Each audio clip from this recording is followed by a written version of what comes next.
The Forgotten Kingdom. In the year 1860, deep within the tangled jungles of Cambodia, the air was thick with humidity and the cries of unseen birds. A French naturalist named Henri Mouhot, carrying notebooks, jars, and machetes, pushed through the undergrowth in search of insects to catalogue for European science. But fate had other plans. As the dense forest opened before him, Mouhot froze. Rising from the mists of centuries stood colossal towers of stone, carved with lotus petals, etched with ancient script, surrounded by moats and causeways swallowed by trees. Before him lay the forgotten masterpiece of Angkor Wat, a temple complex that time had tried to erase. He could hardly believe what he saw. Massive galleries stretched into the shadows, their walls carved with armies of gods and demons locked in eternal battle. Overhead, the 5 central towers soared into the sky, silent witnesses to a civilization that had once ruled much of Southeast Asia. It was a city of gods, abandoned, devoured by the jungle, and Mouhot had just rediscovered it. The lost capital of the Khmer Angkor Wat wasn't a mere ruin. It was the crown jewel of the Khmer Empire, a civilization that had flourished from the 9th to the 15th century. Its rulers, known as Devaraja, or God Kings, commanded armies, built vast networks of temples, and transformed the Cambodian landscape into a masterpiece of human and divine design. The empire's story began in 802 CE, when Jayavarman II declared himself the universal monarch and founded the Khmer Empire atop the sacred Phnom Kulen mountain. This act wasn't just political, it was spiritual. The king was declaring himself the living link between earth and the divine. Over the next centuries, his successors expanded their territory to encompass parts of modern-day Thailand, Laos, Vietnam, and Myanmar, transforming the central plains of Cambodia into a landscape of temples, canals, and rice fields, a kingdom built on faith, stone, and water. The divine blueprint. Angkor Wat's design. Angkor Wat was commissioned by King Jayavarman II around 1113 CE, at the height of Khmer power. His reign was marked by both conquest and devotion, and this temple, built in honor of the god Vishnu, reflected both. Unlike most Khmer temples, which faced east, Angkor Wat faced west, a direction associated with death and the setting sun. This small detail hinted at the temple's dual purpose, not only as a home for the gods, but also as the mausoleum of the king himself. The temple was built to mirror Mount Meru, the mythic home of the Hindu gods.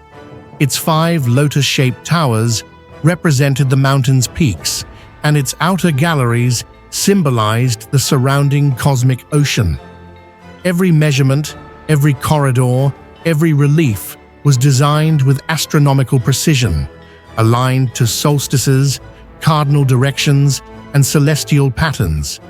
Even today, during the equinox, the sun rises directly over the central tower, a perfect alignment conceived nearly 900 years ago. The living city, a civilization of water. Yet, Angkor Wat was only one part of something far greater. Recent discoveries using LiDAR, light detection and ranging, and satellite radar have revealed a staggering truth. Angkor wasn't a single city, but part of a vast urban network that covered more than 1,000 square kilometers, making it the largest pre-industrial city on Earth. This megacity was sustained not by conquest or trade, but by water. The Khmer engineers created a hydraulic civilization, a network of reservoirs, barrages, canals, and dikes that harness the unpredictable monsoon rains. The West Baray, an immense artificial lake measuring 8 kilometers long, stored enough water to irrigate thousands of hectares of rice paddies.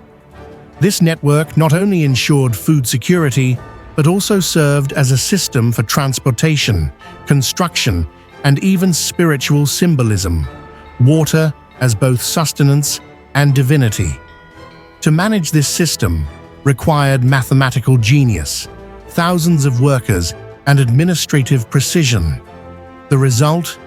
A metropolis that could feed over 1 million inhabitants, rivaling or surpassing medieval London in scale and sophistication. The witness, Zhou Daguan's account. For centuries, knowledge of Angkor faded from global memory. But in the late 13th century, a lone visitor from China left behind a rare eyewitness account. His name was Zhou Daguan, an envoy from the Yuan dynasty who lived in Angkor for nearly a year between 1296 and 1297 CE.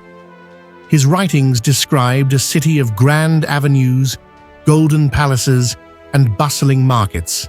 He wrote of people dressed in silk, elephants parading through streets, and a king who rode in a golden palanquin surrounded by soldiers carrying parasols.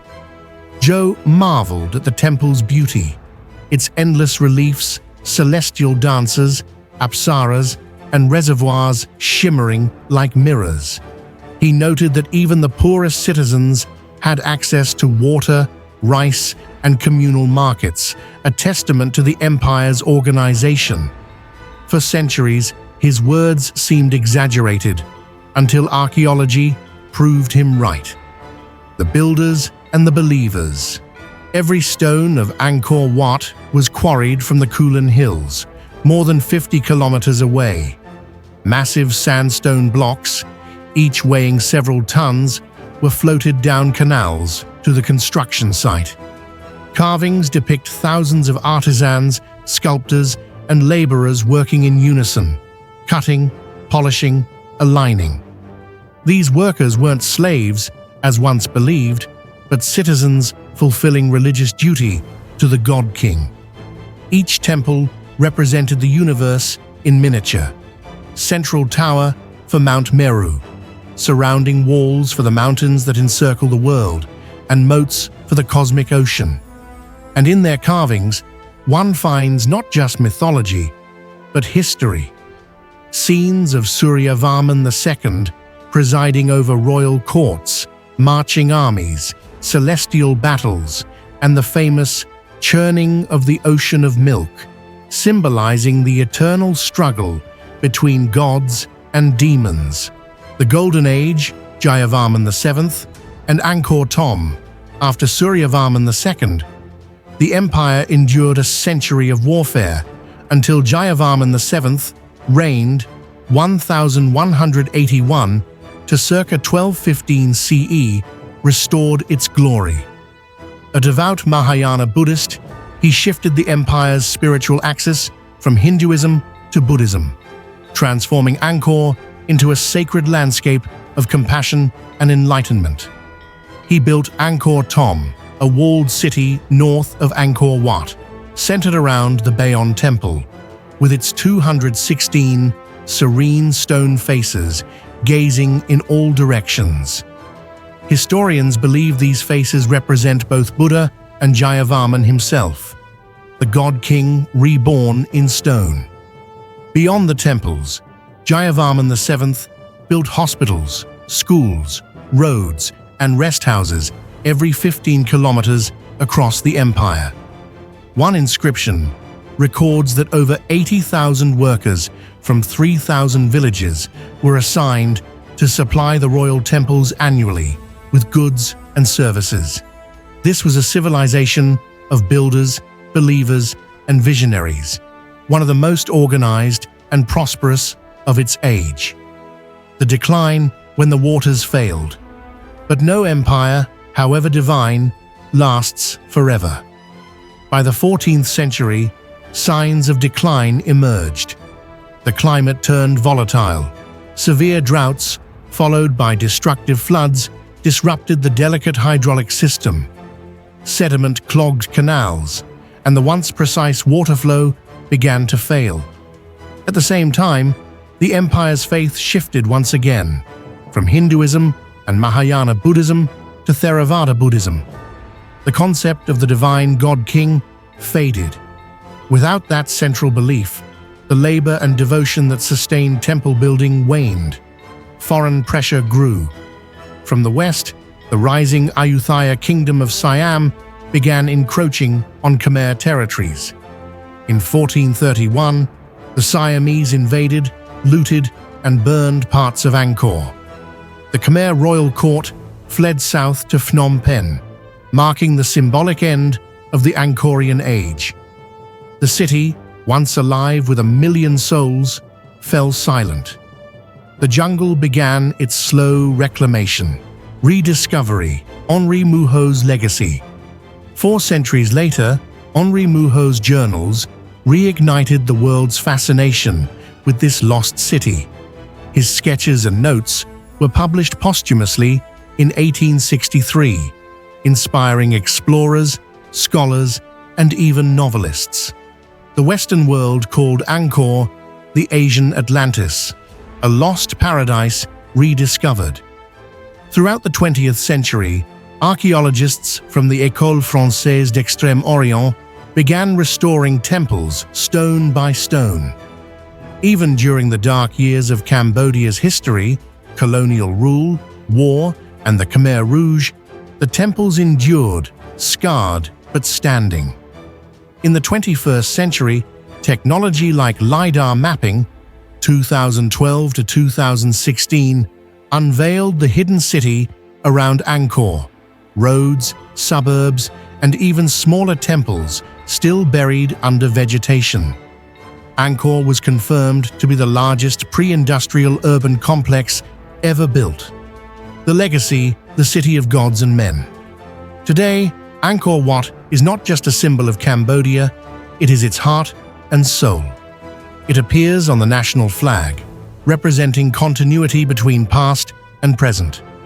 Each year, millions of visitors walk its causeways at dawn, watching sunlight ignite the sandstone towers in golden fire. Yet beyond its beauty lies a deeper message, a meditation on human ambition. Angkor reminds us that faith can move mountains and build them from stone, that civilizations rise through belief, knowledge, and unity, but fall through neglect and change. As the jungle hums once more around its temples, the voices of the god-kings seem to whisper through the carvings. What we built was not to last forever. But so long as the sun rises over Angkor Wat, our spirits endure. And indeed, they do.